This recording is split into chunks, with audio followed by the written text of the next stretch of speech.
وَلَقَدْ يَسَّرْنَا الْقُرْآنَ لِلذِّكْرِ فَهَلْ مِن مُّدَّكِرٍ۔ بسم اللہ الرحمن الرحیم۔ آج انشاءاللہ تعالی العزیز ہم قرآن مجید کے 28ویں سپارے کی مختصراً تشریح اور تفسیر کا مطالعہ کر رہے ہیں۔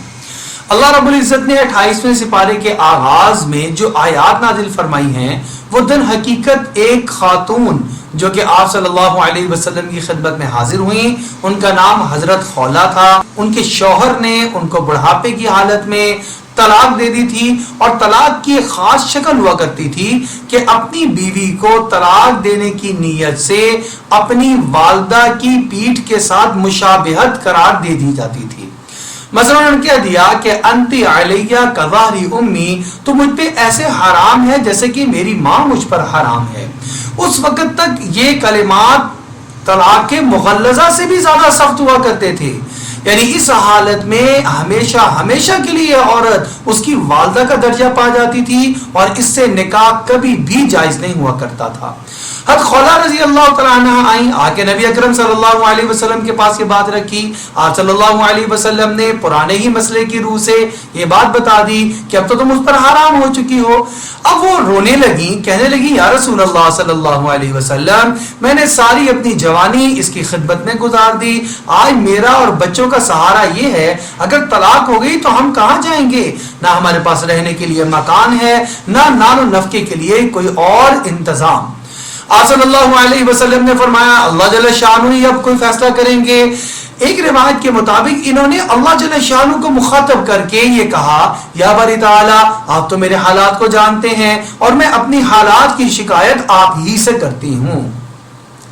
جب یہ بات ہوئی، اس کو مجادلہ بھی کہا گیا، تو اللہ جل شانہ نے آیات نازل فرما دی، اور آیات میں زہار کا مکمل حکم اللہ نے بیان فرما دیا۔ اس ایک عورت کی برکت سے قیامت تک آنے والے مسلمان خواتین اور یہ پورا کا پورا وہ طبقہ جو اپنی عورتوں سے زہار کر لیتا ہے، ان کے لیے اس سے نکلنے کا راستہ فراہم فرما دیا۔ آپ صلی اللہ علیہ وسلم پر جو آیات نازل ہوئیں وہ کیا تھیں؟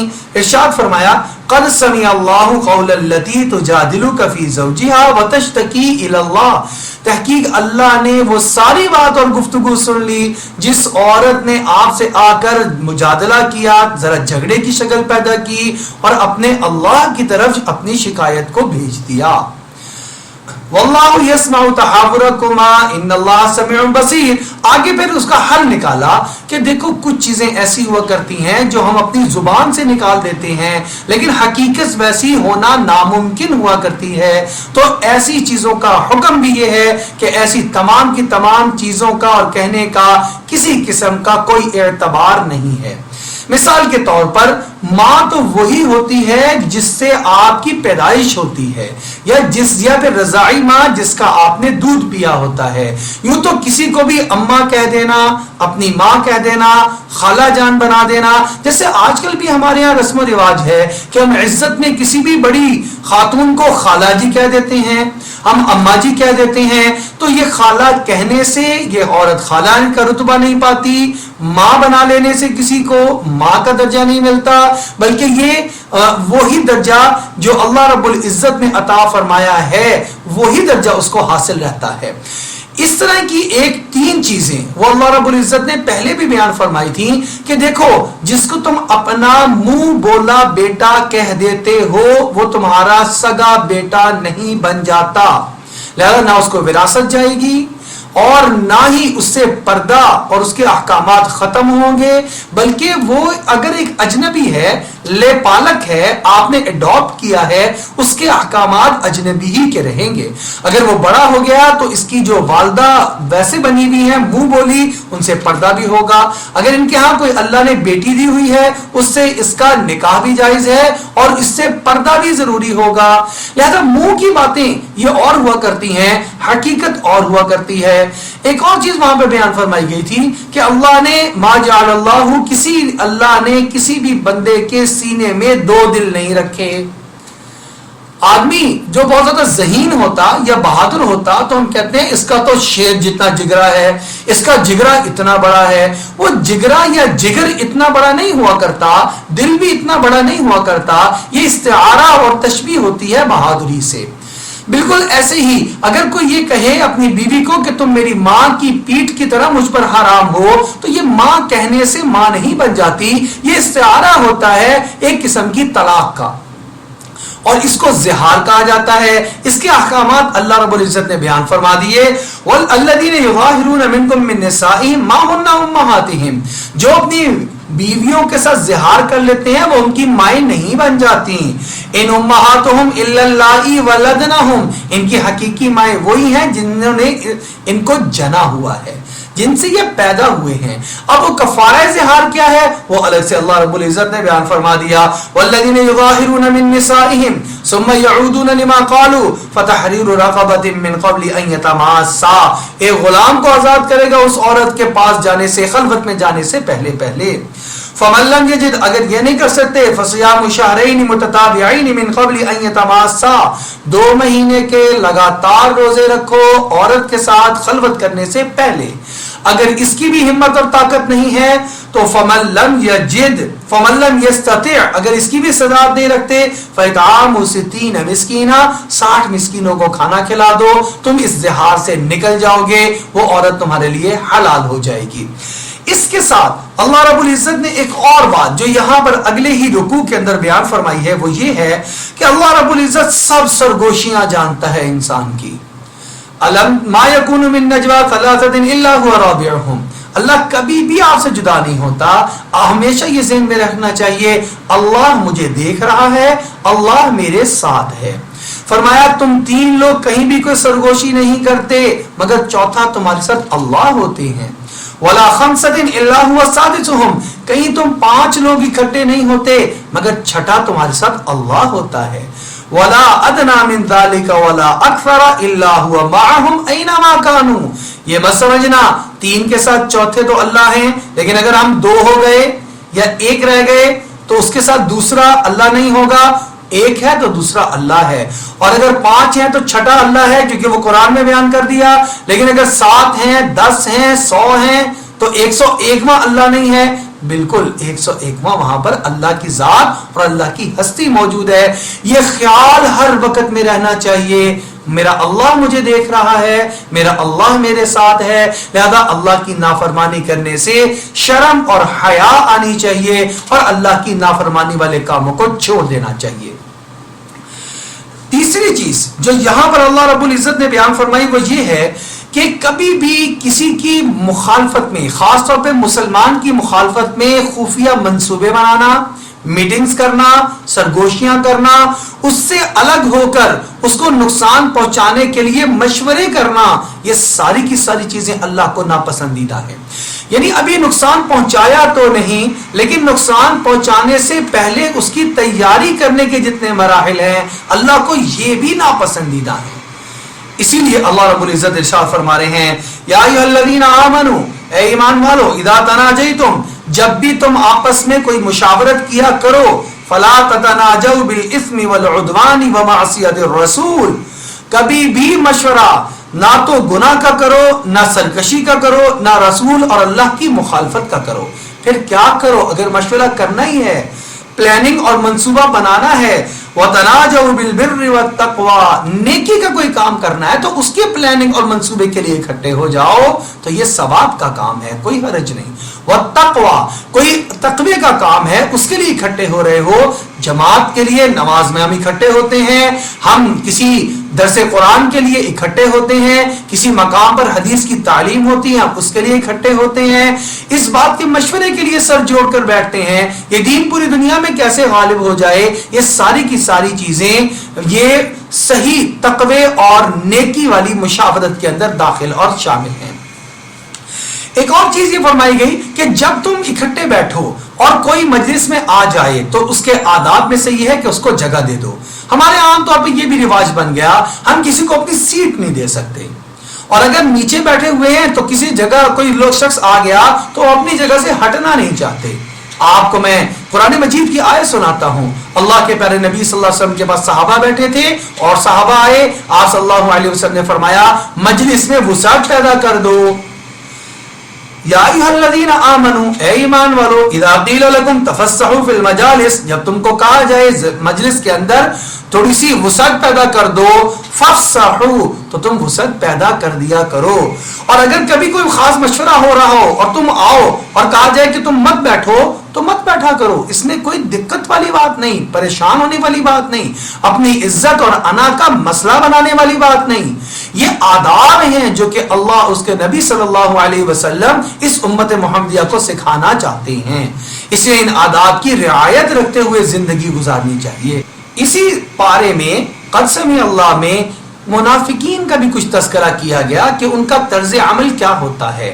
ان کا طرز عمل ہمیشہ یہ رہتا ہے کہ عام حالات میں تو مسلمانوں کے ساتھ ملے جلے اور اکٹھے رہتے ہیں، لیکن جب کوئی اجتماعی معاملہ آ جائے، کچھ اجتماعی طور پر مسلمانوں کے لیے کوئی اچھا کام کرنے کے لیے کوئی موقع آئے، تو یہ لوگ اس موقع پر نہ پیسے کو خرچ کرتے ہیں، نہ مشورے میں شریک ہوتے ہیں، بلکہ اس وقت میں وہ بالکل کوئی بہانہ اور عذر کر کے لا تعلق ہو جایا کرتے ہیں.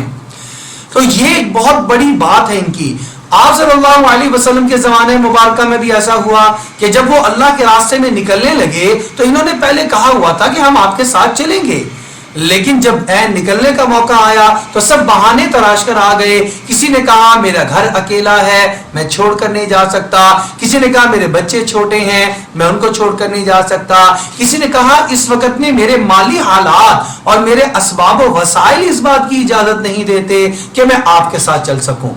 اللہ رب العزت نے ان کا تذکرہ فرمایا الم تر الی الذین نافقوا یقولون لاخوانهم الذین کفروا من اہل الکتاب لئن نخرجتم لنخرجن معکم. جس طرح یہ ایمان والوں کے ساتھ کرتے ہیں، ایسے ہی یہ منافقت کفار کے ساتھ، اہل کتاب کے ساتھ بھی کر جاتے ہیں.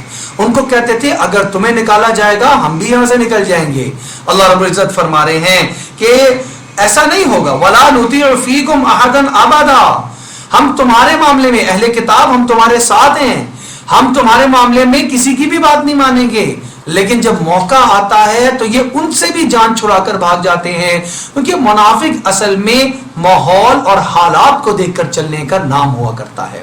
منافقت اسی بات کا نام ہے، حالات جس رخ پر جا رہے ہوں ہم اسی رخ پر چلنے لگ جائیں، یہ سوچے سمجھے بغیر کہ میرا نظریہ، میرا عقیدہ اور میرا جو پہلے ایک ایمان ہے وہ کیا تقاضا کرتا ہے، اخلاقیات، میری اقدار، میری کمٹمنٹس کیا مجھ سے تقاضا کرتی ہیں، ان کو بھلا دینا، سب کچھ چھوڑ کر حالات کے ساتھ رخ کے ساتھ بہ جانا، یہی منافقت کی نشانی ہوا کرتی ہے.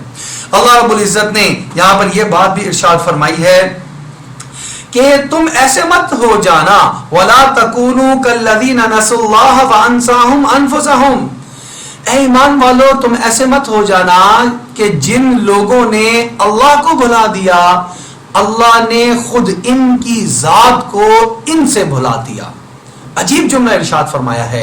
اب ذرا غور کریں، جو اللہ کی اطاعت نہیں کرتا، جو نماز کی، روزے کی فکر نہیں کرتا، اس کی حالت کیا ہو جاتی ہے؟